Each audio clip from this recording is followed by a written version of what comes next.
Amakho ndawo wathokoza nganezidlo sanibona nanke kubalandeli be-YouTube yami nakubo bonke abantu abancela ulwazi noma eshirisha nabo ulwazi ngoba ngizodlulisa ulwazi la nanokugqugquzela nje abantu ngempilo. Ngocela-ke for ngiqhubeke nenkulumo, press nje usubscribe laphana bese ulike uma uyithandile ividiyo yami.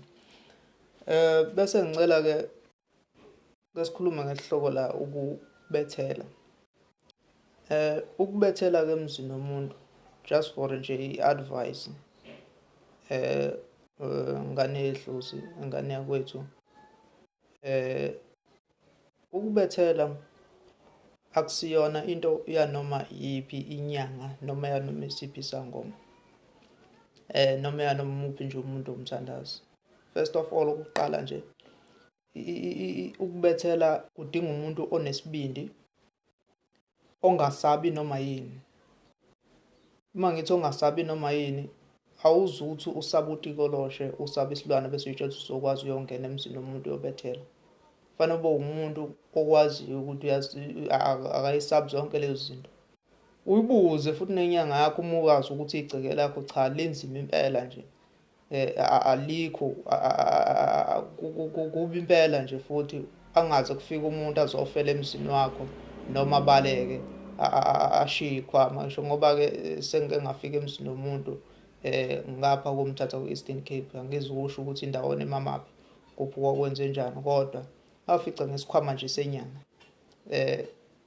Kwasho futhi umnumzane wakulowo muzi ukuthi makhosi la kunomuntu oshiye isikhwama kanje ngoba uthi kanje kanje, hhayi ngoba uthi ngangingazi ngangaboni. Kodwa lento idinga umuntu ozoyazi nozoyazisisa ukuthi kanjani. Angeke uze uthi usaba umoya omubi, usaba isipoki, usaba utikoloshe, iy'lwane, zonke lezi zinto abathakathi abaganga ngazo, ungaqinile futhi ulula nje bese uthi uzongena emzini womuntu. Ibusise nje inyanga yakho before uze ukhiphe imali, uzothi uthathe imali zakho ezinzima ngoba kusiyona insanga, kusiyona imali encane futhi nanokubethela emzini yabantu. Kuyimali nje enkulu, ungaze uze ukhiphe imali yakho uyikhiphe ujike ungawuboni umehluko bese niyakhala ngoba baningi abantu ofice bakhaliswa into yokubala nje. Ukuthi umuntu ufuna ukhululeka uma ngabe ufika umbuzo bakusuke kuyimali yakho nawe usuke uzokhipha lento osuke uzoyikhipha inkomo yakho noma uzokhipha inkomo noma uzokhipha imbuzi noma uzokhiphana. Ngazi nisuke nivumelene kodwa kuvamise ukuba imali-ke ey'nsukwini zamanje akusafani nawo zokhokho nokhulu. Kube kuhle ukuthi umbuzo ngoba angeke uze usabe isilwane, ngeke usuke ukuthi umuntu usaba isipoki, ngeke uze uthi umuntu usaba inyoka ngoba iy'lwane lezo ongayifica umuntu kuganga ngazo emzini womuntu kunjani njani. Lowo muntu uma usumuntu eyigwala leyo nto uyazi ukuthi angeke, ngoba uma ngabe eqondene ney'nkunzi zangempela zabethakathi, ngoba la ngaphandle bakhona abantu abasuke kuthakatha ngempela, ungezwa ngendaba, ungezwa ngabantu futhi bekutshela ube sengathi uthi kuyinganekwane. Mhla kwehlele kuwena uyokubona.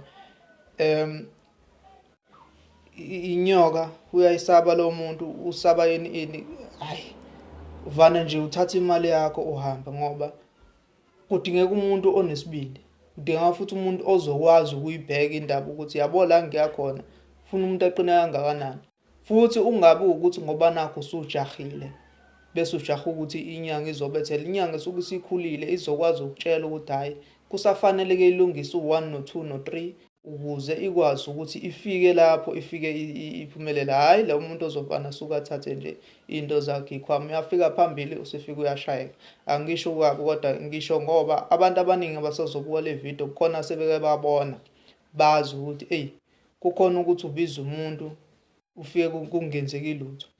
Buza umuntu akwazi ukuyalela kutshela ukuthi cha, uma engenayo i-weakness yokuthi kukhona kusabayo, hhayi mthathe umfake emzini woyihlo omkhulu wakini noma wakho. Uthathe-ke bese-ke akuthathe-ke bese yakulungisela akubethelela kwenzele yonke into. Ukuthi ubethela ndlelani-ke indlela yakho uyazi, nawe niyazi nisuke nihlangene niyazi ukuthi nilokhuza umuntu osuke kanjani somthathile. Angikho-ke lapho ngininika nje i-advice yokuthi fanele lokho manikwazi kuhlale emakhanda ngoba abantu abaningi abasafundisekile ngempilo esiphila kuyo noma impilo kulomhlaba yobunkoma lomnyanga. Baningi abantu abadukile, kuningi okuyaye kuvele ngapha nangapha. Sekwaba khona namavukana abantu abathi banemoya noma bengenayo.